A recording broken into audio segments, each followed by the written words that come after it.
हरे कृष्ण दंड प्रणाम। श्री कृष्ण चैतन्य चरितमृत शिक्षामृत के बारे में जान रहे हैं। इसमें श्रीमद् भागवत के आत्माराम श्लोक की व्याख्या की है। ओम अज्ञानतिमिरान्धस्य ज्ञानाञ्जनशलाकया चक्षुरुन्मिलितं येन तस्मै श्रीगुरुवे नमः। नमो विष्णुपादाय कृष्णप्रेष्ठाय भूतले श्रीमती भक्तिवेदान्त स्वामिनिति नामिने। नमस्ते सरस्वते देवे गौरवाणी प्रचारणे निर्विशेष शून्यवादी पाश्चात्य देश जय श्री कृष्ण चैतन्य प्रभु नित्यानंद श्री अद्वैत गदाधर श्रीवासादि गौर भक्तवृंद। हरे कृष्ण कृष्ण कृष्ण हरे हरे, हरे राम राम राम हरे। श्रीमद् भागवत में एक आत्माराम श्लोक आता है, इस प्रकार है। आत्मा रामश्च मुनियो निर्गता अप्युरुक्रमे कुर्वन्त हेतु की भक्ति मिथ्या भूत गुणो हरि।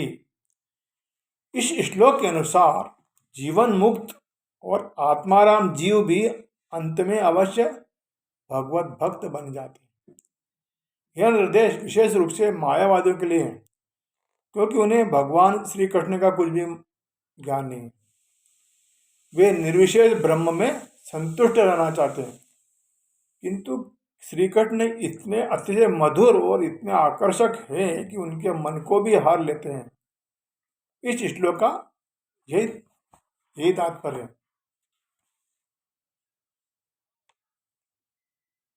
आत्माराम श्लोक में बहुत सारे शब्द आते हैं। आत्माराम च मनुष्य निर्ग्रथा अपि उत्क्रमे कुर्वन्ति अहेतुकम भक्ति मिथ्यम भूत। आत्माराम के विषय में कहा गया कि आत्मा का प्रयोग निम्नलिखित अर्थों में होता है। ब्रह्म, देह, मन, यत्न, घृति, बुद्धि तथा स्वभाव। राम अर्थात जो रमण करे। अतः इन सातों पदार्थों के ज्ञान में रमण करने वाले आत्माराम है। महाप्रभु ने नाना प्रकार के आत्मारामों को भी व्याख्या की। मुनिया शब्द का अभिप्राय मननशील पुरुषों से है। कभी कभी अत्यंत गंभीर मनुष्य को भी मुनि कहा जाता है। ऋषि, महान, तपस्वी, योगी, विद्वान आदि सब मुनि हैं। निग्रहता का अर्थ है अविद्या, अर्थात माया के ग्रंथों से मुक्त, अथवा जो शास्त्र के विधि निषेध से परे हो। उत्क्रम का अर्थ है जो अत्यंत शक्तिशाली हो। भगवान विष्णु के ऐश्वर्य की गणना कोई नहीं कर सकता। इसे ब्रह्मांड के परमाणुओं की गणना की जा सकती है, किंतु भगवान विष्णु की अचिंत अनंत शक्तियों की गणना नहीं हो सकती। वामन रूप में भगवान ने ऐसे पराक्रम का प्रदर्शन किया कि एक पग बढ़ाने से ही ब्रह्मलोक से पाताल तक के संपूर्ण ब्रह्मांड को नाप लिया, आच्छादित कर दिया। श्री भगवान की अचिंत शक्तियां सारी सृष्टि में व्याप्त हैं। वे सर्वव्यापक हैं और अपनी शक्ति से संपूर्ण लोकों को धारण किए हुए हैं। फिर भी अपनी आह्लादनी शक्ति से वे अपने निज धाम गोलोक में विराजमान रहते। अपने ईश्वर प्रकाश से सकल वैकुंठ लोकों में वे नारायण रूप में विद्यमान। माया शक्ति से अनंत लोकों वाले अनंत ब्रह्मांडों का सृजन करते हैं।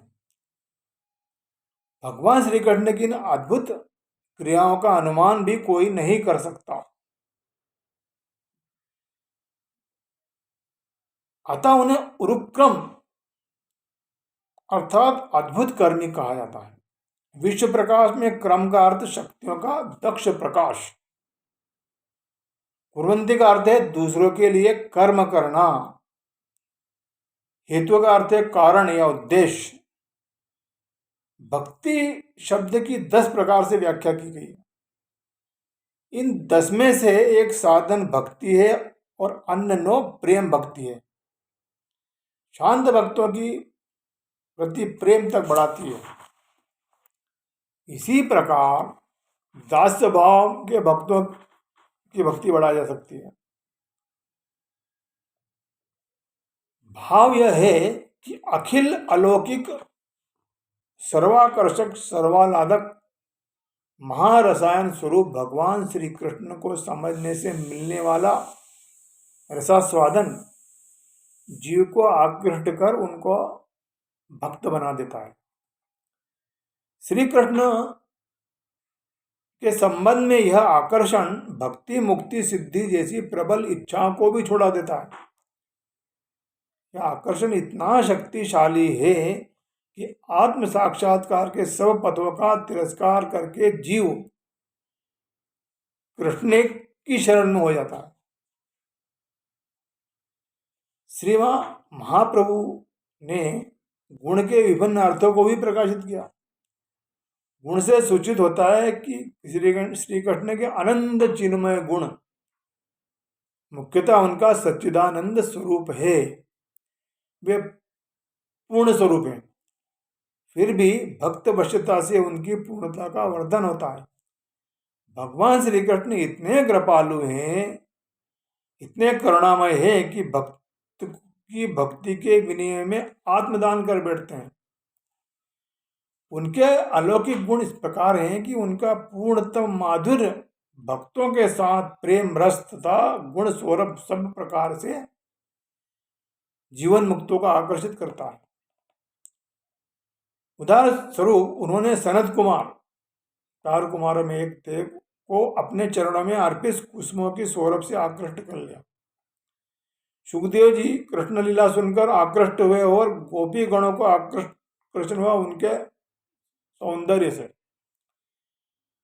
अपनी बाल लीला से श्री कृष्ण जब सब कुमारी और वृद्धा स्त्रियों के मन को चुरा लेते थे, वे अपनी सखाओं को सख लीला से मोहित करते हैं। हरि शब्द के अनेक अर्थों में 2 मुख्य हैं। हरि का अर्थ है भक्त के जीवन में के सब अमंगल को हर लेना और प्रेम का दान कर उसका मन आकर्षित करना। भगवान श्री कृष्ण इतने आकर्षक हैं कि जो जिस प्रकार उनका स्मरण रखता है वह सब प्रकार के पाप ताप से मुक्त हो जाता है। अपने भक्त का भगवान विशेष ध्यान रखते हैं तथा भक्ति की वृद्धि में बाधा पहुंचाने वाले सब पाप नष्ट कर देते हैं। इसे अविद्या के प्रभाव की पराजय कहा जाता है। केवल श्री कृष्ण की कथा सुनने से कृष्ण प्रेम प्राप्त हो जाता है। यह भगवान का एक प्रसाद है, कृष्ण की कथा। एक ओर वे सब अमंगल नष्ट करते हैं तथा दूसरी ओर सब प्रकार से अत्यधिक मंगल विधान करते हैं। हरि शब्द का यह मुख्य अर्थ है।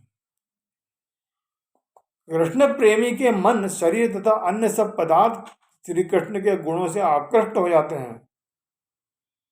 भगवान श्री कृष्ण की कृपामयी लीलाओं तथा गुणावली में यही शक्ति है। वे इतने मनमोहक हैं कि उनके अनुराग में भक्त धर्म अर्थ काम और मोक्ष तक को त्याग देता है। इस प्रकार चैतन्य महाप्रभु ने आत्माराम श्लोक के 11 शब्दों का अलग अलग वर्णन किया। ब्रह्म शब्द का अर्थ है सब प्रकार से सबसे बड़ा तत्व। भगवान सब ईश्वरों में सर्वोपरि हैं। श्री तेज रूप ज्ञान यश तथा वैराग्य में वे सर्वथा अतुलनीय है। अतः ब्रह्म शब्द भगवान श्री कृष्ण का वाचक है। विष्णु पुराण में ब्रह्म को सबसे बृहद अर्थात बड़ा बताया गया है। परमेश्वर भगवान श्री कृष्ण सबसे बड़े हैं।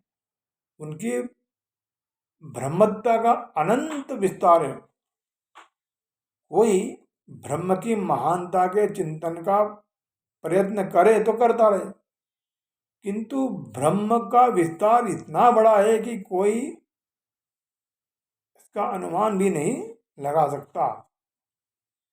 भगवान की प्राप्ति 3 रूपों में होती है, किंतु तत्व की दृष्टि से उनमें अभेद है। परम भगवान श्री कृष्ण शाश्वत हैं। भागवत में कहा गया है कि सृष्टि से पूर्व विद्यमान रहते हैं। सृष्टि काल में भी वे हैं तथा संहार के बाद भी विद्यमान रहते हैं। वे सब बृहद तत्वों की आत्मा, सर्वव्यापक, सर्वसाक्षी एवं परम स्वरूप। हरे कृष्ण।